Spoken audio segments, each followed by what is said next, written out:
Listen. Hell no, the Haney and Gervonte. Hell no, the Haney and Gervonte. Hell no, the Haney and Gervonte. Haney and Gervonte. Haney and Gervonte. Hell no. Yeah, we got two brothers.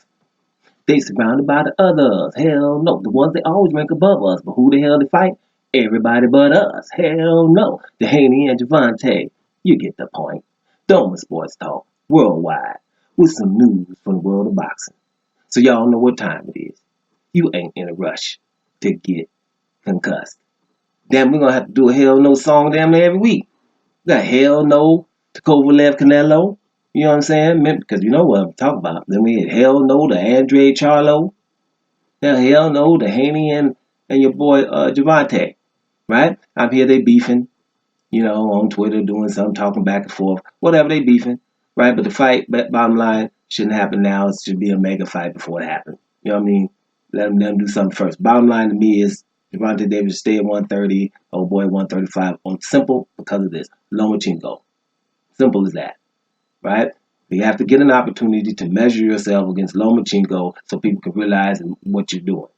We ain't canceling nobody out. The same thing, that's the exact same thing to why I don't want to see Andre versus Charlo. Until one of them gets to measure themselves against Canelo and or Gennady Golovkin. Because those guys are being told that they're better than them, and they're not. So we ain't canceling each other out, right? We hold up on that, on the beef, just like the other brothers should. Just straight up, let's measure one of us to them. Because if Gervonte Davis go up to 135 to fight Devin Haney, right, and it's going to be a good fight. The only brothers to pay attention to, right? But if he does that, then Lomachenko can go back down to 130. Bottom line is one of them you got him cornered. Somebody had to fight one of them. Now, Romney and Teofimo Lopez fight, the winner of that is a good fight, though. Okay? But bottom line is you could have fought Devin Haney and we got the franchise thing, but it popped off, and now he does not have to. So, there you go. Right? So, if he's going to 130, then at least Gervonte Davis could at least still be there, and we got at least one exciting fight. We got to stop doing that, right? We got both of them could possibly beat Lomachenko. You understand? You don't get an opportunity to. So they can always say you can't. Gervonte Davis could probably beat Lomachenko. Devin Haney could probably beat Lomachenko. 50-50 fights. Right?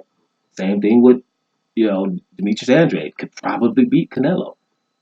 Demetrius Andrade could probably beat Golovkin. Charlo, same thing. But they don't get an opportunity. Even though they're champions.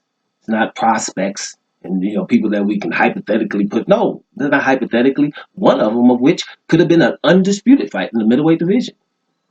Undisputed fight that we ignored with Demetrius Andrade. So the same thing with these brothers. No, Gervonte Davis and Devin Haney, no, not interested at all. Like barely like I was interested in Louis the Real King Kong Ortiz versus Deontay Wilder, the second fight, the rematch. Really not interested. That should not have to happen. When the one of the best heavyweight in the world, Tyson Fury, the one they say, could fight all the Waller in SWATs. That Luis Ortiz could fight, do George Foreman on them and fight two of them in one night. Or about them two and somebody else. And we know it. And Wilder's fighting him again in a rematch and he already beat him and knocked him out when he was sick. That's a fight that you don't need to see. It's a risk that does not have to be taken. Evander Holyfield shook his head the other day. What the hell is Deontay Wilder doing? That makes no sense at all. Like, you don't have to do that. Nobody else has fought him. Right? Why are you doing it twice? So, those fights that I don't care about, that they don't happen because it shouldn't. Right? So I don't want to see that either. These brothers need to wait. Look, one of them fight Lomachenko. Right?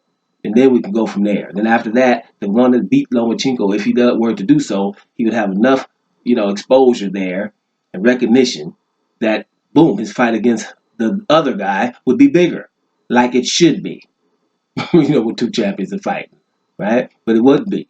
Nobody cares about two brothers beating them, but they both good. The two good brothers fighting each other. Nobody cares about that except boxing and very boxing enthusiasts. Right? You ain't reaching the masses with that unless they beat somebody who people are saying is the best. And if they're not getting opportunities to do so, then you can keep calling these busters the best. To put it bluntly. You get it? You know what I'm saying? And watch before I tell you what's going to happen too next week when Inaui, that dude from Japan, if he beats Nonito Donaire. Inaui Mania will erupt. And it wasn't no Rigondeaux Mania. when he beat him when he was damn near undisputed, about to be pound for pound number one. Nonito Donaire. Remember, I'm just going to keep reminding people that if he not only beats Nonito Donaire, right, there will be a mania. He'll go way up on pound for pound. And that didn't happen to Rigondeaux. The exact opposite. He got blackballed. All right? Let's make sure we keep that there too. That's something else that's about to happen. All right? So y'all check that out. So bottom line is, hell no to Haney and Gervonte. If you have to, go back in the lyrics at the beginning. Done with sports talk. Worldwide. I'm up out of here, y'all.